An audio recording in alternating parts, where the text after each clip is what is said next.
Tara, wala na patumpik-tumpik pa. Dahil ngayong araw na ito ay gagawa tayo ng budget-friendly at trending na pwedeng pang negosyo na cheese stick. Tara, simulan na natin. Meron tayo dito ng cheddar cheese at yung gagamitin natin ngayon. Shred lang natin ito hanggang sa makakuha tayo ng 1/3 cup. Sa pag-measure na to, malinis na kamay ha. Ayan. So, ipapasok lang natin ito at ipapress natin ng bahagay. Yung talagang siksik na siksik. Para makakuha tayo ng 1/3 cup ng cheddar cheese. Ayan, para magkakaparehas tayo ng sukat. Ayan, preso siya ng konti. Over medium heat ay ilalagay ko muna rito yung ating harina, 1/2 cup. Cheese powder, mga 2 tablespoon lang muna dahil hahabulin na lang natin dito yung kulay muna ng pagka-cheese natin. So kung matatabangan pa kayo sa kulay, ay dagdagan nyo na lang ng konti. Syempre, huwag din kalimutan yung ating pampalasa. Konti lang na paminta, white pepper ang gamit ko, at pinch of salt. Yeah, so haluin lang muna natin.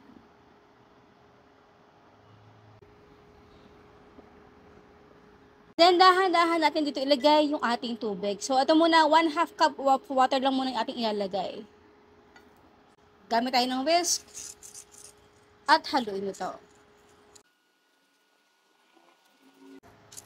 Ang lapot na. Again, idagdag natin dito yung ating 1/2 cup of water. Okay, so kapag ganito na yung consistency ng ating mixture, ay ilagay na natin dito yung ating cheese na sinunod kanina.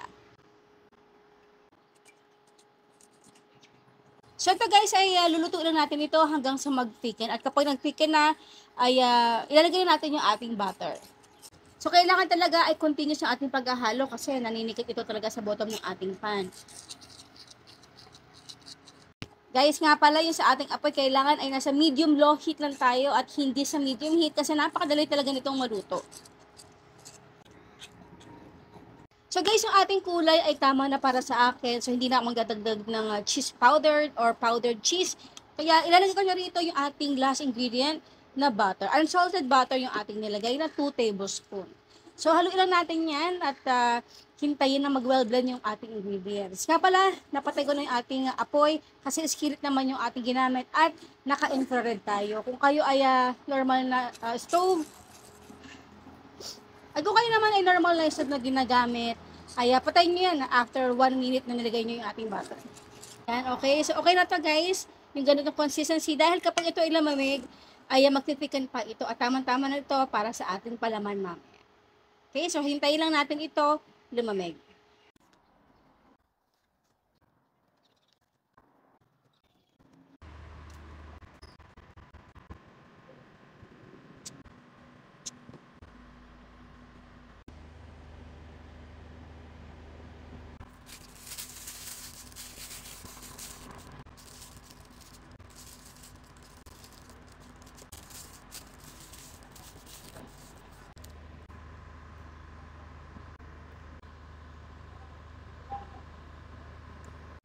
So dito nga pala ay kinumbayin ko lang yung ating harina at tubig. Ito lang yung pampadikit ng ating cheese stick mamaya.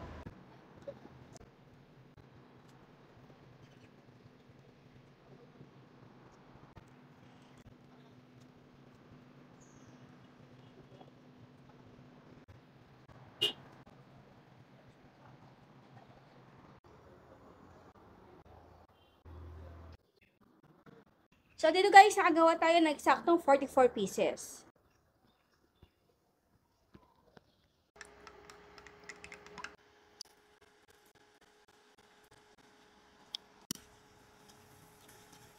And now is done our cheese stick.